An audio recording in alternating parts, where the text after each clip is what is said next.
২৩ বছর পর ক্ষমতার মসনদে বিএনপি, বিরোধী দলের চেয়ারে এবার জামায়াতে ইসলামী।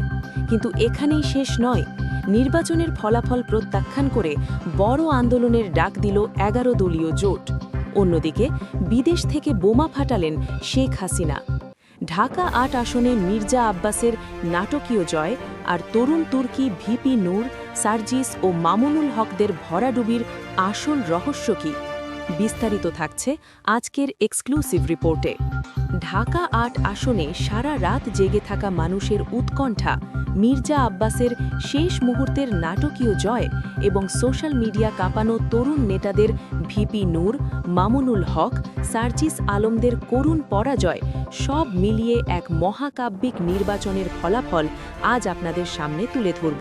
কেন স্বতন্ত্র হয়েও বাজিমাত করলেন রুমিন ফারহানা এবং আইন উপদেষ্টা আসিফ নজরুল ক্ষমতা হস্তান্তর নিয়ে কি চূড়ান্ত বার্তা দিলেন? বিস্তারিত জানতে ভিডিওটি না টেনে শেষ পর্যন্ত দেখুন, কারণ আজকের এই বিশ্লেষণ আগামী ৫ বছরের বাংলাদেশের রাজনীতির ভাগ্য নির্ধারণ করতে যাচ্ছে। দর্শক, প্রথমেই নজর দেওয়া যাক সংসদের নতুন মানচিত্রের দিকে।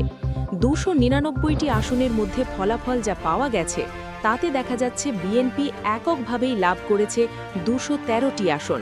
একে বলা হচ্ছে ল্যান্ডস্লাইড ভিক্টরি বা ভূমিধস বিজয়। ২০০১ সালের নির্বাচনের পর, অর্থাৎ ২ দশকেরও বেশি সময় পর, বিএনপি আবারও একক সংখ্যাগরিষ্ঠতা নিয়ে সরকার গঠন করতে যাচ্ছে। দলটির ভারপ্রাপ্ত চেয়ারম্যান তারেক রহমান একাই ২টি আসন, বগুড়া ৬ এবং ঢাকা ১৭ থেকে বিপুল ভোটে জয়ী হয়েছেন। এটি দলের তৃণমূল নেতাকর্মীদের জন্য এক বিশাল আবেগের মুহূর্ত।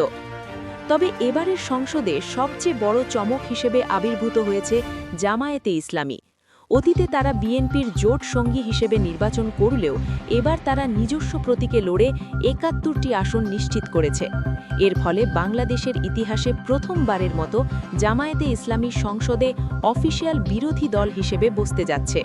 এটি দেশের রাজনীতিতে এক নতুন মেরুকরণের ইঙ্গিত দিচ্ছে। জাতীয় নাগরিক পার্টি বা এনসিপি পেয়েছে ৬টি আসন এবং স্বতন্ত্র ও অন্যান্যরা মিলে পেয়েছেন ১১টি আসন। তবে অবাক করা বিষয় হল, রাজনীতির মাঠে একসময়ের প্রতাপশালী দল জাতীয় পার্টি এবার একটি আসনও নিজেদের ঘরে তুলতে পারেনি। এরশাদের রাঙল কি তাহলে চিরতরে মরিচা ধরে গেল, নাকি এটি তাদের দীর্ঘদিনের রাজনৈতিক দেউলিয়াত্বের চূড়ান্ত বহিঃপ্রকাশ? দর্শক, বিজয়ের হাসি সব মুখে নেই। ফলাফল ঘোষণার পরপরই শুরু হয়েছে উত্তেজনা। জামায়াতে ইসলামী নেতৃত্বাধীন ১১ দলীয় জোট এই ফলাফলকে সরাসরি প্রত্যাখ্যান করেছে। দলটির পক্ষ থেকে ফেসবুকে দেওয়া এক বিবৃতিতে বলা হয়েছে, আমরা ভোটারদের ধন্যবাদ জানাই, কিন্তু প্রশাসন নিরপেক্ষ ছিল না। অনেক আসনে আমাদের প্রার্থীদের সুকৌশলে হারানো হয়েছে। এই অভিযোগ কেবল মৌখিক থাকেনি, তা গড়িয়েছে সংঘাতে। নাটোরের বড়াই গ্রামে নির্বাচন পরবর্তী সহিংসতায় ভয়াবহ চিত্র দেখা গেছে। সেখানে ইউনিয়ন জামায়াতের আমির হাসিনুর রহমান সহ অন্তত ৭ জন গুরুতর আহত হয়েছেন। ১১টি বাড়ি এবং একটি দোকানে ভাঙচুর ও লুটপাট চালানো হয়েছে। হাসিনুর রহমানকে বর্তমানে রাজশাহী মেডিকেল কলেজ হাসপাতালে মৃত্যুর সাথে পাঞ্জা লড়তে হচ্ছে। একই চিত্র ঝালকাঠির কাঁঠালিয়ায়। সেখানে জামায়াত কর্মীদের ৪টি বাড়ি এবং দলীয় অফিসে হামলা চালিয়েছে দুর্বৃত্তরা। পুলিশ এই ঘটনায় বিএনপির ২ কর্মীকে গ্রেফতার করেছে। প্রশ্ন উঠছে, গতকাল যারা ছিল জোটের ভাই, আজ তারা কেন একে অপরের রক্ত ঝরাচ্ছে? তবে কি আগামী দিনগুলোতে আমরা বিএনপি বনাম জামায়াতের এক নতুন সংঘাতময় রাজনীতি দেখতে যাচ্ছি? আপনারা কি মনে করেন? কমেন্টে অবশ্যই জানাবেন। এবার আসা যাক নির্বাচনের সবচেয়ে আলোচিত ও নাটকীয় আসন ঢাকা ৮। এই আসনটি নিয়ে সারা দেশবাসীর নজর ছিল। একদিকে বিএনপির হেভিওয়েট নেতা মির্জা আব্বাস, অন্যদিকে এনসিপির তরুণ তুর্কি নাসির উদ্দিন পাটোয়ারি। শুক্রবার ভোর পর্যন্ত চলা এই শ্বাসরুদ্ধকর লড়াইয়ে শেষ হাসি হেসেছেন মির্জা আব্বাস। ১০৮টি কেন্দ্রের ফলাফল যখন আসছিল তখন ব্যবধান ছিল খুবই সামান্য।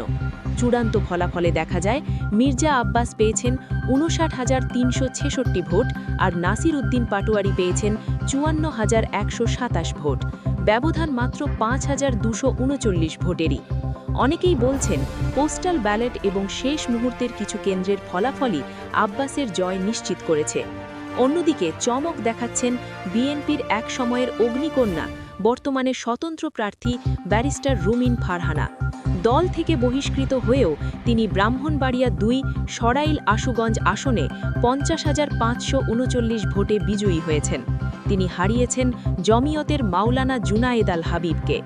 রুমিন ফারহানার এই জয় প্রমাণ করে দলীয় প্রতীকের চেয়েও ব্যক্তিগত জনপ্রিয়তা এবং লড়াকু মানসিকতা ভোটারদের কাছে কতটা গুরুত্বপূর্ণ। তবে ভাগ্যের নির্মম পরিণতি দেখতে হয়েছে জাতীয় পার্টির চেয়ারম্যান জিএম কাদেরকে। তিনি রংপুর ৩ আসনে নিজের দুর্গেই তৃতীয় হয়েছেন। এমনকি দলের মহাসচিব মুজিবুল হক চুন্নু এবং শামীম হায়দার পাটোয়ারিও নিজ নিজ আসনে জামানত হারানোর মতো অবস্থায় পৌঁছেছেন। রংপুরে যেখানে লাঙল ছাড়া মানুষ কিছু বুঝত না, সেখানে এবার লাঙলের ভরাডুবি কি জাতীয় পার্টির রাজনৈতিক মৃত্যু ঘণ্টা বাজিয়ে দিল? দর্শক, এবারের নির্বাচনে একটি বিষয় খুব স্পষ্টভাবে প্রমাণিত হয়েছে। সোশ্যাল মিডিয়ার লাইক, কমেন্ট আর শেয়ার সব সময় ভোটের বাক্সে প্রতিফলিত হয় না। প্রচারণার সময় যারা তুফান তুলেছিলেন, সেই সব ভাইরাল মুখগুলোর চূড়ান্ত পরিণতি হয়েছে করুণ।